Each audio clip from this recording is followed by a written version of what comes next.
Annonceurs, entrepreneurs, promoteurs et chefs d'entreprise, choisissez dès à présent votre meilleur partenaire média, Ideal Production. Ideal Production est basé à Cotonou au Bénin. Ideal Production, le partenaire exclusif de Sika TV en Afrique.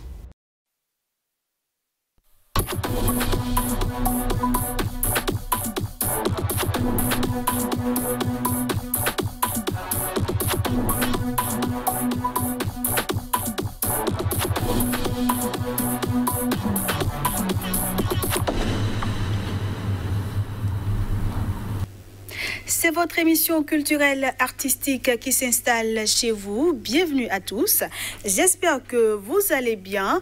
Mon invité de cette semaine est un styliste, modéliste, couturier martiniquais vivant en France.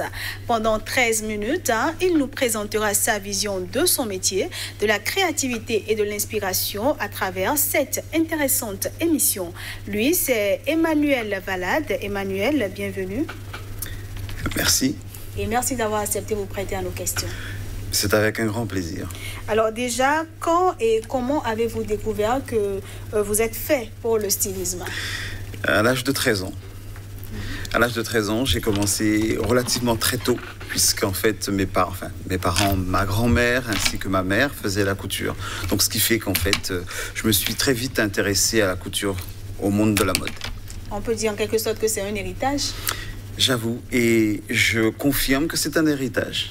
Et est-ce qu'il vous a fallu, je crois que vous avez appris auprès de votre grand-mère, mais après, est-ce qu'il vous a fallu suivre une formation pour vous perfectionner et tout? En ce qui concerne la perfection, j'ai eu une perfection avec une couturière de chez Chanel suite à un concours que j'avais gagné. J'ai été le lauréat du concours. J'ai eu l'épingle d'or ainsi que le Bakwa d'or, ce qui m'a valu justement d'être coaché par une couturière de chez Chanel pendant 2 mois. Et sur quels critères est-ce que vous étiez évalué lors de ce concours-là? En fait, c'est par rapport aux créations. C'est la créativité du styliste. Donc j'ai eu à présenter quelques modèles originaux. Et ce qui fait que j'ai présenté une robe entièrement faite en paille et une robe en bouton. Ce qui a valu le lauréat du concours. Et après la formation, comment est-ce que ça s'est passé et tout? Ça a duré combien de temps? La formation a duré 2 mois. Et ensuite, je suis parti sur Paris, puisqu'en fait, en cette période, je vivais encore à la Martinique. Je suis parti sur Paris. J'ai appris la rapidité avec les Asiatiques. Et à la suite de ça, c'est là où j'ai commencé à travailler dans la mode. Vous avez votre parcours. Aujourd'hui, Emmanuel Valade, comment pouvez-vous définir votre style? Mon style, je ne vais pas dire qu'il est unique puisqu'en fait on me copie. Et quand on nous copie, ça veut dire qu'on est bon. C'est ce que je ne cesse de répéter aux autres. Et je leur dis, laissez faire, puisque si on vous copie, ça veut dire que vous avez une bonne créativité. Et vous avez eu à participer à des défilés de mode, à faire des défilés de mode? J'ai eu à faire plusieurs défilés de mode sur Paris. J'en ai fait sur le Burkina Faso. J'en ai fait 4 au Burkina Faso, j'en ai fait 2 au Togo et plusieurs formations aussi. Néanmoins, sur Paris, j'effectue des formations pour des associations qui me le demandent. On va revenir tout à l'heure à ces différentes formations-là. Mais déjà, les défilés. Il vous fallait le dernier défilé en date, c'est lequel? Le dernier défilé en date remonte à quelques jours, ici au Bénin, où j'ai réalisé une collection qui s'appelle Renaissance, avec uniquement le Faso d'Anfani, puisque j'avais promis de réaliser des créations avec le Faso d'Anfani. Pourquoi le choix du Faso d'Anfani? Le Faso d'Anfani, le choix, c'est qu'en fait, le premier pays d'Afrique que j'ai visité, c'était le Burkina Faso, Ouagadougou. Et à partir de là, en fait, j'ai visité plusieurs ateliers et quand j'ai su qu'il y avait justement la réalisation de matières sur place, je me suis dit pourquoi pas. Et avec les années, ils ont perfectionné justement la qualité de la matière. Et c'est la raison pour laquelle j'avais décidé que ma dernière collection serait réalisée entièrement avec le Faso d'Anfani. Et travailler cette matière-là, est-ce que c'est facile, c'est simple? Pour moi, je n'ai eu aucune difficulté. Et vraiment, pour moi, c'est exactement toutes les autres matières que j'utilise sur Paris. parlons de ce défilé-là. Comment est-ce que le public l'a accueilli? Ils ont été vraiment surpris puisqu'ils ne s'attendaient pas à voir des créations de la sorte, puisque le plus souvent, il faut dire déjà, certains stylistes qui ont présenté leur collection, la majorité ont présenté avec des tenues de soirée. D'accord. Voilà. Alors que moi, j'ai fait la différence en leur montrant que quand on fait une collection, il faut montrer le basique pour aller à tout ce qui est à la perfection. Donc, quand on demande à un styliste de présenter une collection, il faut qu'il sache montrer qu'il est humble dans ses réalisations. Donc, tout ce qui est très simple, en tenue décontractée. Ensuite, on monte de gamme en allant en tenue de ville. La gamme monte encore quand on va en tenue de soirée. On monte encore le level avec les robes de cocktail. Et à partir de là, on peut dire qu'on fait quelque chose de magnifique. Et quelle place occupent les couleurs dans votre travail? L'agencement des couleurs. Le mélange des couleurs, c'est le choix en fait du styliste.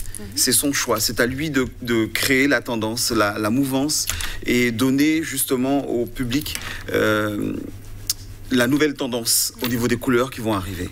J'aimerais maintenant que vous nous parliez de votre démarche artistique.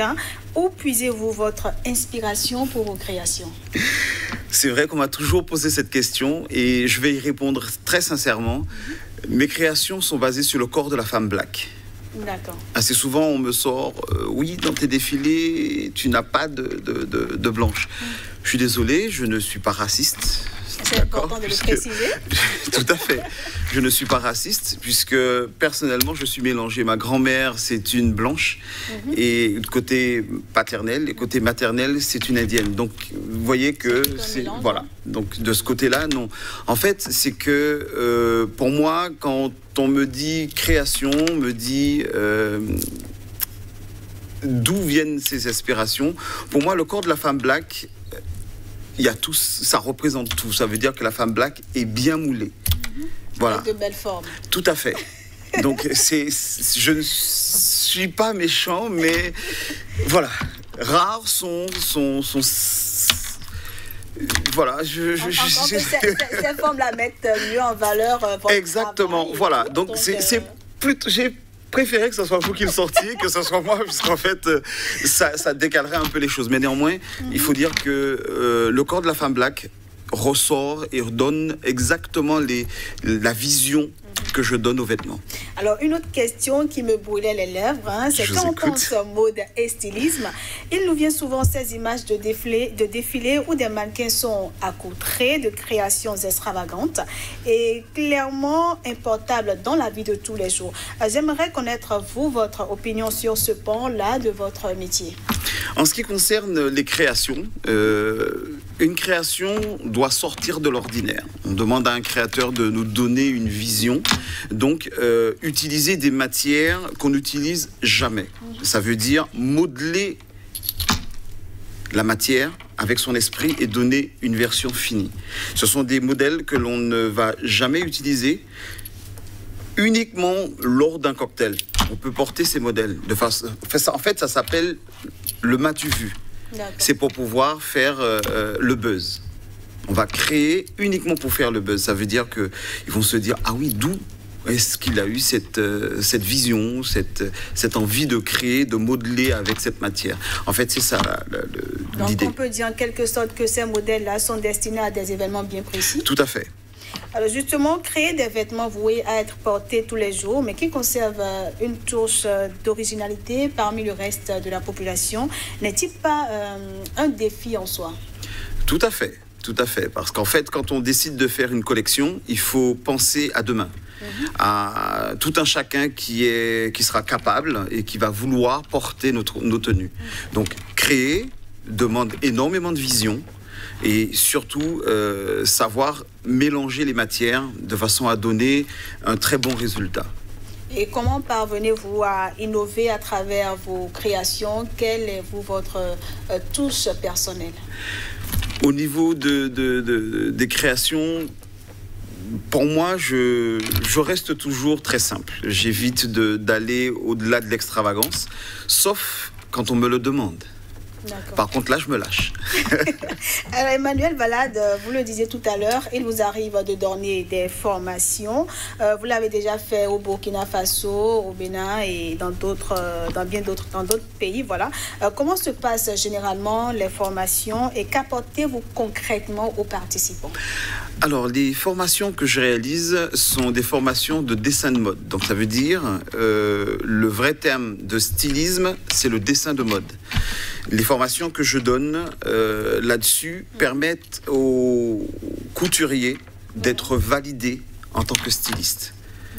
Ce sont des formations accélérées qui durent 5 jours ou 4 jours. Tout dépend du niveau des couturiers qui veulent dessiner, qui veulent apprendre. D'accord, le niveau est vraiment important parce qu'en 5 jours...